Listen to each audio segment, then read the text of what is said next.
What's up guys, it's CG. So this is going to be a thorough review of African Leather by the House of Memo.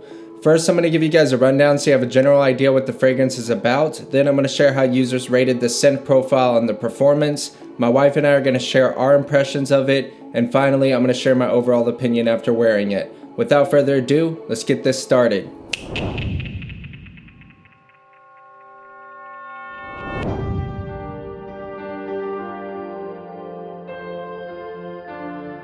So this is a very unique fragrance. It really smells like nothing else out there. It's a very beautifully composed, sweet, cardamom-centric design for me.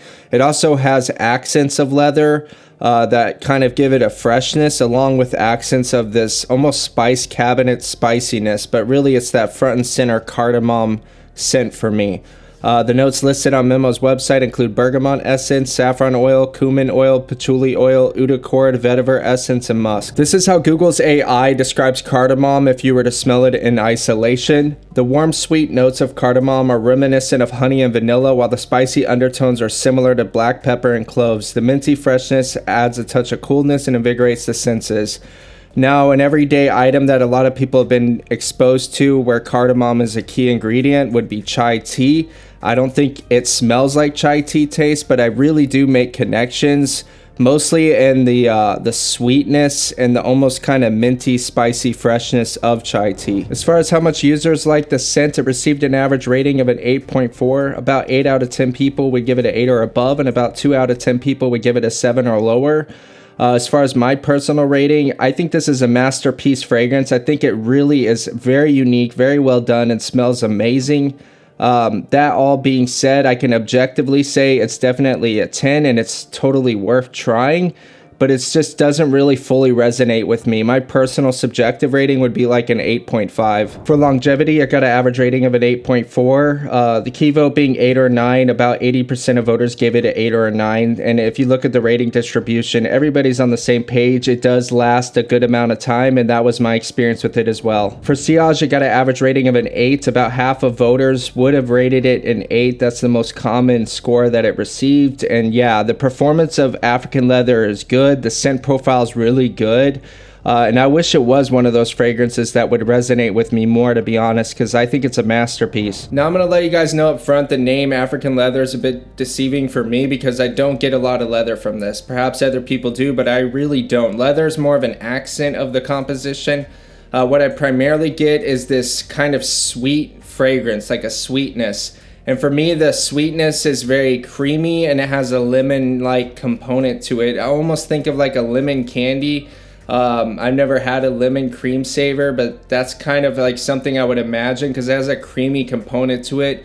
Makes me think of like lemon pie.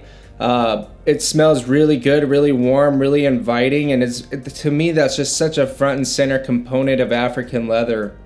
It's like the primary focus for me.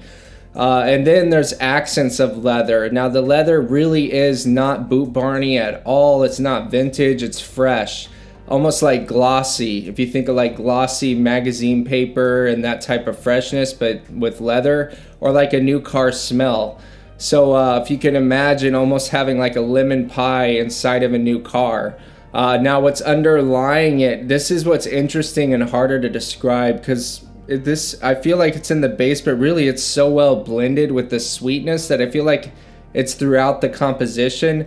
It's almost like a spice, like a fresh spice, and it's not like a cinnamon or a clove or like a Christmas spice or any of that. It's almost like you were opening up a spice cabinet and took in the smell of the atmosphere of that cabinet.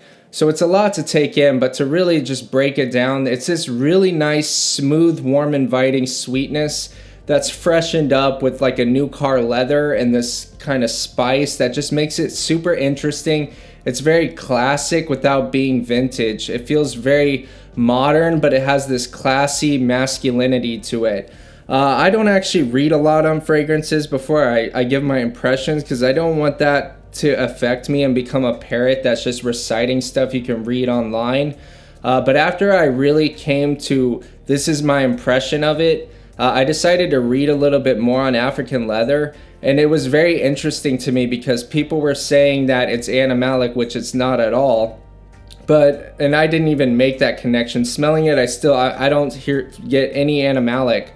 But then when people said it has cumin in it, I definitely made that connection. And it's one of those things that on my impression, I wasn't getting cumin. But the second I read it, it's like I can't unsee it. There's definitely cumin in this. And cumin is one of those notes that's just, it's a no-go for me 90% of the time. I get armpit body odor. It stinks. I don't like it. I feel like it ruins so many good fragrances.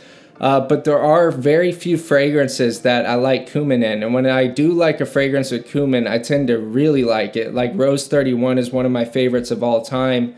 And it's a very cumin prominent fragrance. And what separates those is just the way the cumin is blended. It just works really well. I feel like it's one of those ones that's hard to blend it in a way that's going to keep me from getting body odor. So when I smell African leather, even though I get the cumin, it's so well blended with the spice part of cardamom that I don't get armpit at all. I get spice cabinet, like a beautiful, fresh spice cabinet. I get a masculine type vibe from it. So even if you're anti-cumin, I still think that this fragrance might be worth trying. But yeah, cumin is a big part of the composition, and if you're not going to like it, I think it's one of those things that you're going to smell that part of it and you won't be able to get your mind off of it, and it just will bother you. Kind of like smelling like Indian spice or body odor kind of smell. For me, it's just so expertly blended with that sweetness and that new car leather on top that it just doesn't bother me. I get something that is pretty linear. I don't get a whole lot of progression or change throughout the life of it. Obviously in the opening there's a blast of like, oh wow, this is kind of crazy, and it's surprising because it's a blast of that sweetness with the spice and the leather and everything's just dancing all throughout the air. But when it dries down, it just becomes a smooth, easy to like fragrance. I think this is relatively mass appealing, even though it's unique, which is what I love about it. There are those fragrances that, you know, like things like Aventus or Naxos or even Leighton, that they have enough of a uniqueness to them to make them niche and something you really won't smell just anywhere, but they're also pretty mass appealing. And I feel like this fits that category. Like if you're really looking just to smell good and you want something with a bit of uniqueness, I think African leather is great. I showed it to many people, but the people I showed it to, some of them are really after crowd pleasing scents, and they really like this one. Like it really is one of those easy to wear, easy to like scents. Definitely not too mature. I think most people can pull it off, even in your 20s, up to your 50s or 60s. I don't think age really matters. And as far as like the weather, I actually don't think that really matters either. I could even imagine wearing this, like high heat is very restrictive, but I wouldn't be too worried about wearing this in any season or any weather or any time of the year. I do think it'd be most appropriate for the fall just because of the spice and how it is and the sweetness of it. But really, I think it's a very versatile scent. I think it could be worn formally or casually. I don't know why. It doesn't fire it up for me. That's purely subjective. Like objectively, this is a great fragrance, good performance, unique, versatile. It just doesn't do that thing for me. It doesn't cross that barrier. I actually somewhat compare it to Naxos mentally, and I think it's just the color of the sweetness, kind of having that yellow-like sweetness to me.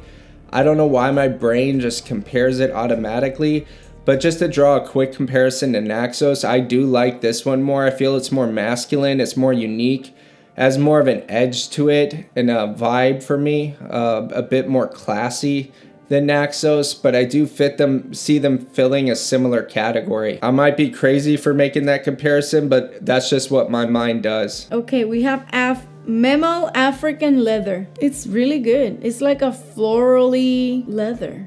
It's like a brand new leather that you get something leather, but it's brand new, so I haven't had the chance to get like that, you know, funky leather smell, and it's very flowery.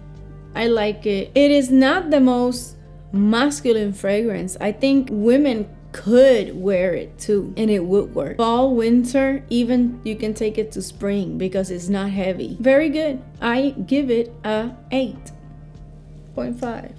So my overall opinion of African leather is it's not for me, but I do have a 5 milliliter split that I plan to run through this fall. It's something I'll wear on occasion and it's fun to wear and I really enjoy it. I enjoy showing it to other people. It's something that's so easy to like and such a good introductory fragrance to the niche world. That being said, I just don't really see a reason for me to have a full bottle. I have a lot of things that I'd reach for before I'd reach for African leather, but that's just purely subjective. I can't objectively say there's anything wrong with this fragrance. I also think it's 100% worth trying. Feel free to comment with y'all's opinions, subscribe for future content, and I'll see you in the next one. Peace out.